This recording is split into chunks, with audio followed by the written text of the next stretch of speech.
रविवार को यूक्रेन ने रूस पर भयंकर ड्रोन हमले किए। ये हमला इतना भयानक था कि रूस के कई एयरबेस बुरी तरह तबाह हो गए। यूक्रेन के इस हमले ने रूस को बड़ा झटका दिया है, क्योंकि रूस इसके लिए बिल्कुल तैयार नहीं था। इस हमले में कम से कम रूस के 41 लड़ाकू विमानों को बड़ा नुकसान पहुंचा है। रविवार को यूक्रेन ने रूस के एयरबेस को निशाना बनाते हुए अलग ढंग से हमला किया। पहले बड़े ट्रक के जरिए ड्रोन रूस भिजवाए गए और फिर अचानक से उसी ट्रक के कंटेनर से ड्रोन बाहर आए और एयरबेस पर खड़े विमानों को निशाना बनाने लगे। बता दें कि यूक्रेन ने रूस के मरमंस्क में ओलेनिया एयरबेस, इर्कुत्स्क में बेलाया एयरबेस, इवानोवो में इवानोवो एयरबेस और डाइगिलेवो एयरबेस को निशाना बनाया है। रिपोर्ट के मुताबिक यूक्रेन की सुरक्षा एजेंसी एसबीयू ने इस हमले को अंजाम दिया और इस हमले की निगरानी खुद यूक्रेनी राष्ट्रपति जेलेंस्की कर रहे थे। बता दें कि इस हमले में एफपीवी यानी कि फर्स्ट पर्सन व्यू ड्रोन्स का इस्तेमाल किया गया। इसमें A-50, Tu-95 और Tu-22 जैसे स्ट्रैटेजिक बॉम्बर्स को निशाना बनाया गया। ये हमला ऐसे समय में हुआ जब इस्तांबुल में सोमवार को शांति वार्ता होनी है और सीमा पार झड़पें तेज हो गई हैं।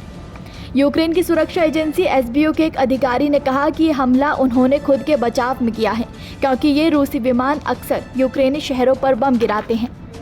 हमले की पुष्टि करते हुए एसबीयू के अधिकारी ने कहा कि उनके ड्रोन रूस के अंदर बहुत दूर तक गए और Tu-95, Tu-22 जैसे बड़े बम वर्षक विमानों और A-50 जैसे महंगे जासूसी विमानों को नुकसान पहुंचाया। A-50 विमान बहुत ही रेयर है और रूस के पास ऐसे सिर्फ 10 विमान हैं। ऐसे विमान की कीमत करीब $350 मिलियन यानी कि 3000 करोड़ रुपए बताई जाती है। इस हमले में बेलाया नाम का एयरबेस खास तौर से निशाने पर था, जो रूस के इर्कुत्स्क क्षेत्र में है। वहीं ओलेनिया एयरबेस में भी आग लगने की खबर सामने आई है, लेकिन इसकी अभी तक आधिकारिक पुष्टि नहीं हो पाई है। बता दें कि Tu-95 और Tu-160 जैसे विमान पुराने जरूर हैं, लेकिन ये लंबी दूरी तक उड़ सकते हैं और कई मिसाइलें ले जा सकते हैं।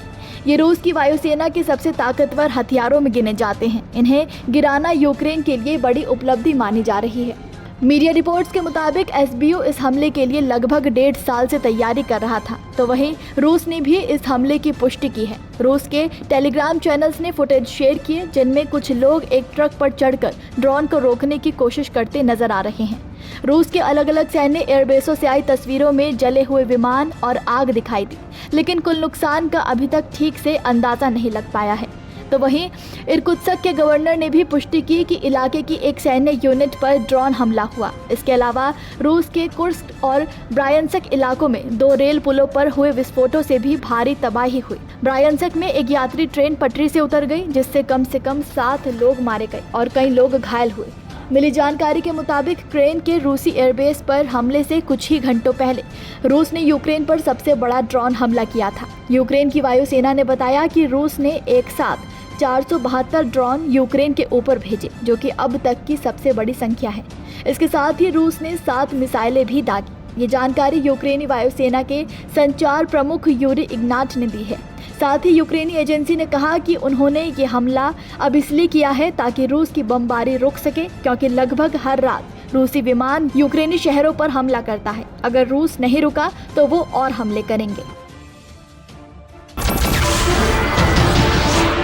नमस्कार, मैं हूं मानक गुप्ता।